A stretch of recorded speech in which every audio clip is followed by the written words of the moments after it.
বাংলাদেশের দক্ষিণ পূর্বাঞ্চলের ১১ জেলার বন্যায় এখনো পর্যন্ত ৭১ জনের মৃত্যু হয়েছে বলে জানিয়েছেন দুর্যোগ ব্যবস্থাপনা ও ত্রাণ মন্ত্রণালয়ের অতিরিক্ত সচিব KM আলী রেজা।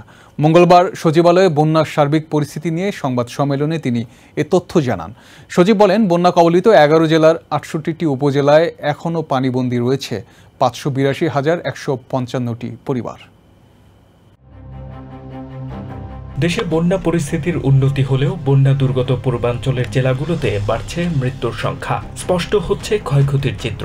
১১ জেলায় মৃতের সংখ্যা বেড়ে দাঁড়িয়েছে ৭১ জনে। এর মধ্যে ২৮ জন মারা গেছেন ফেনীতে। মঙ্গলবার দুর্যোগ ব্যবস্থাপনা ও ত্রাণ মন্ত্রণালয়ের অতিরিক্ত সচিব KM আলী রেজা দুপুরে এক সংবাদ সম্মেলনে বন্যা পরিস্থিতির সর্বশেষ তথ্য জানান। তিনি বলেন, বন্যায় ১১ জেলায় ক্ষতিগ্রস্ত মানুষের সংখ্যা ৫ মিলিয়নেরও বেশি।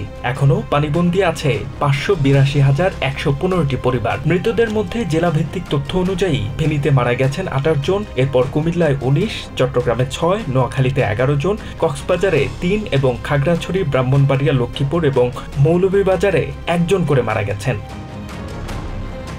মন্ত্রণালয় আরও জানিয়েছে, চট্টগ্রাম, খাগড়াছড়ি, হবিগঞ্জ, সিলেট, ব্রাহ্মণবাড়িয়া ও কক্সবাজার জেলার বন্যা পরিস্থিতি স্বাভাবিক হয়ে এসেছে। মৌলভীবাজারের বন্যা পরিস্থিতির উন্নতি হয়েছে এবং ফেনী, কুমিল্লা, নোয়াখালী ও লক্ষ্মীপুর জেলার বন্যা পরিস্থিতির উন্নতি হচ্ছে।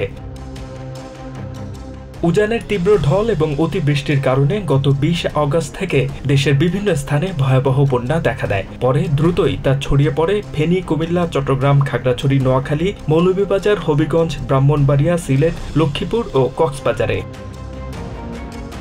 পানিবন্দী ক্ষতিগ্রস্তদের জন্য দুর্গত এলাকায় ৩,৬১২টি আশ্রয়কেন্দ্র খোলা হয়েছে। সেখানে ২৮৫,৯৯৬ বন্যার্তদের পাশাপাশি আশ্রয় পেয়েছে ৩১,২০৩টি গবাদি পশু। বৈষম্য বিরোধী ছাত্র আন্দোলনে সংগ্রহ করা ১৮৬,১০০ প্যাকেট শুকনা খাবার, কাপড় ও পানি দুর্যোগ ব্যবস্থাপনা অধিদপ্তরের মাধ্যমে বন্যা কবলিত এলাকায় বিতরণ করা হয়েছে বলেও জানিয়েছে মন্ত্রণালয়।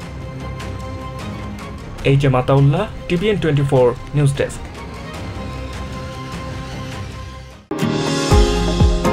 নিউ ইয়র্ক থেকে সম্প্রচারিত TVN 24 টেলিভিশন বিশ্বজুড়ে বাঙালির কণ্ঠস্বর।